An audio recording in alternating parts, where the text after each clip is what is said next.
Yo, it's Young Karma, and here are 5 console tips for Path of Exile 2. Tip number 1. You don't want to scale bound to your interact button, which is A for Xbox and X for PlayStation.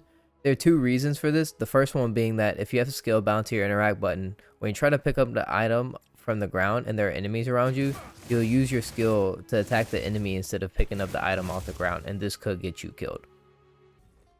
Also, during the escape trial of Trials of Sekima, if there are enemies close to the crystals and you have a skill bound to your interact button, then you might run into the issue of not being able to activate the crystals because you're using the skill to attack the enemies, and this could lead to you running out of time and then failing the trial.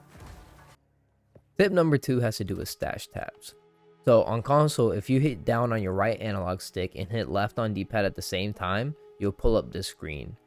Here you can name your folder or name your stash tab, put it in a folder, change the color. But most importantly, you can, if it's a premium stash tab, you can make it public, which allows you to trade, and then you can choose how you want to price it. You can set exact price on all items, individually price it. And then also we have affinities. Affinities you can put on any tab. You don't need a premium stash tab for this. So let's see here. I have a currency affinity. So if I want to put these exalts back, regardless of what tab I'm looking at, it's going to take it to the currency. But another neat thing you can do is, let's say I don't want to put it in my currency stash tab and I want to put it in this stash. You can hit down on your left analog stick and then hit Y for console and then triangle for PlayStation, and then it'll put it in this tab instead of your currency tab.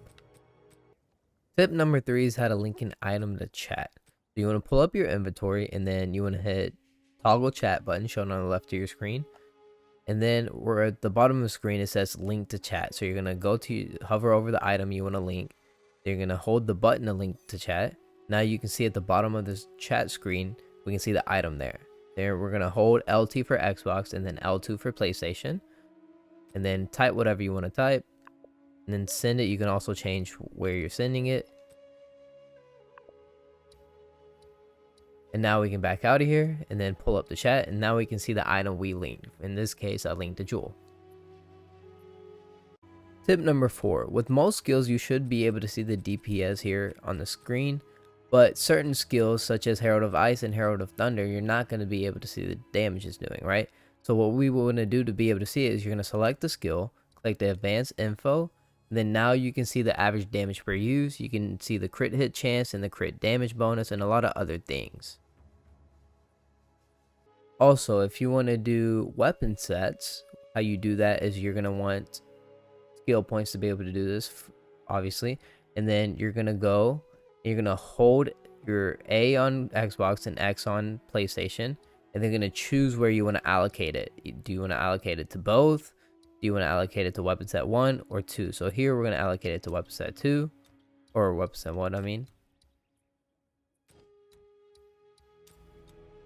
And then here we're going to allocate it to weapon set 2, which will be a different color. 1 will be red and then 2 will be green. And then there we have it. And then if you want to also choose where your skills are going to be, so you select your skill, you select skill options, and then it'll give you a choice between weapon set 1, 2, or both. I can't do this option right now because I don't have a weapon in my weapon set 2, which you would put it here in your weapon set 2. Here's a bonus tip for those of you that don't know how to reset instances. So let's say we want to go to Freythorn. If I just tap A, it'll send me there, right?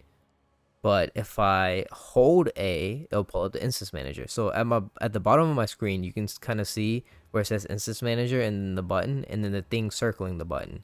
So whenever you see that, that means you have to hold the button to do that command. So we hold it, and now we can see that we can create a new instance. But if you're already here, you would also see the instance you were just in right below this. Another time you'll see this circling is right here on stack. So here's another example.